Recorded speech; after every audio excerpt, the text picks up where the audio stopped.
Organ Trafficking and the Commodification of Body Parts by Alexandra Maranos and Darielle Bond. The Black Market Organ Trade.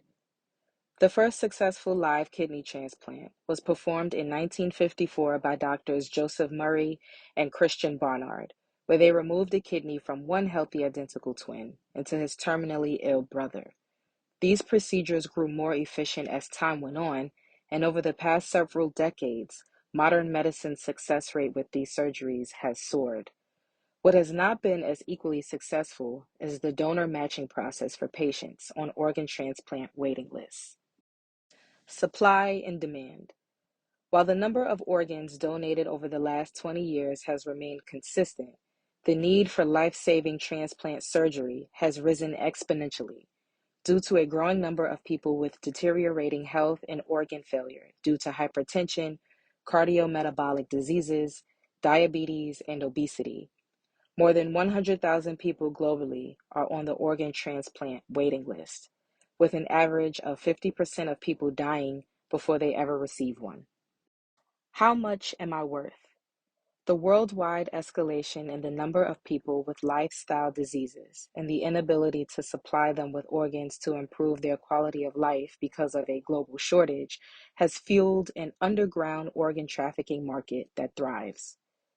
Because supply grossly lags behind demand, desperately ill patients with the means but few legal ways to obtain an organ have turned to the black market, which accounts for 10% of the transplants performed annually.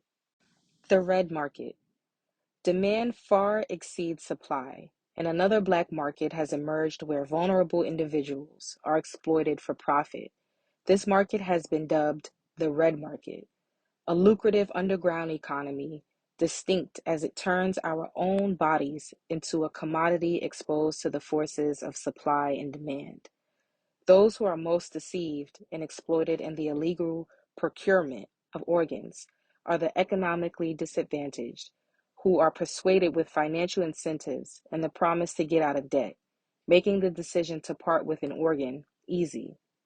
Most black market kidneys that are transplanted into the failing bodies of affluent patients are from residents of the world's most impoverished slums. Transplant tourism. The most common way that organs are traded across borders is through transplant tourism, which involves potential recipients traveling to the donor's country of origin to have the operation performed.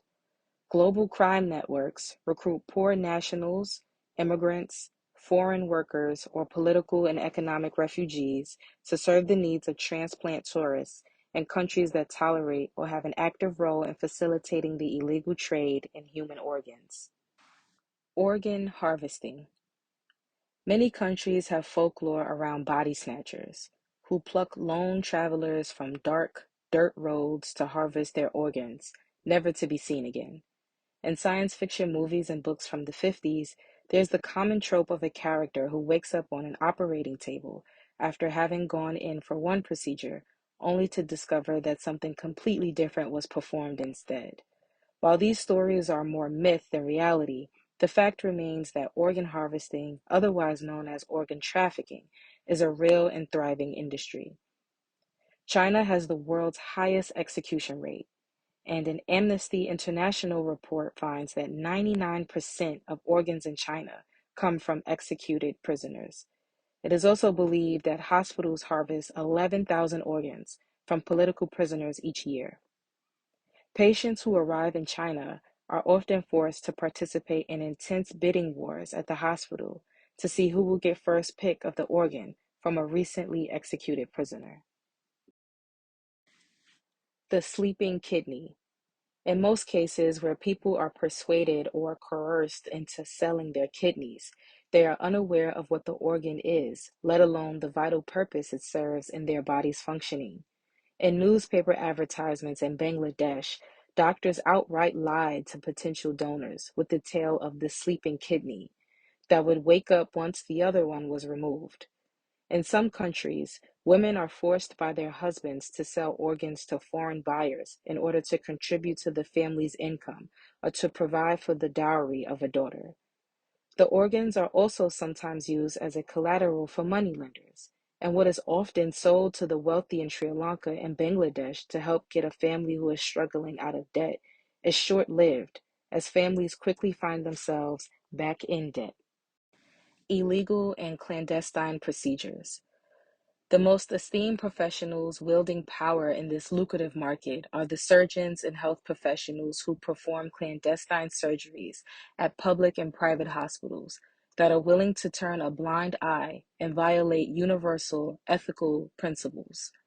Unregulated services in this trade are facilitated by a network of brokers, surgeons, technicians, clergymen, and hospitals who are involved in bringing voluntary donors from developing nations such as Brazil, China, Colombia, India, Pakistan, Egypt, Turkey, and some countries in Africa. Donors rarely succeed in paying off the very debts that often lead them to sell an organ in the first place, and their permanent disfigurement often leaves them with a lifelong disability and limited employment opportunities as laborers. Transnational organized crime. Transnational organized criminal groups have made a highly profitable business from the global organ shortage. A culture of corruption and an unregulated global market has created an intricate and profitable brokerage system that spans all continents. They oversee the many moving parts needed to ensure that transplant tourism runs seamlessly and that organ trafficking generates maximum profits. Solutions. Right now, the only legal way to donate an organ in the United States is if one does it altruistically. The current collective response from the international community is one that sees tougher enforcement of national laws and international agreements to limit this so-called red market. But some argue that if you regulate the market through legalized compensation for organ donors, organ supply will increase worldwide, demands will be met, and each country will be self-sufficient in their donation process. Additional incentives, apart from monetary offers, such as vocational training of the donor or social benefits, should be considered because these are likely to have a sustained positive impact on donors and their families.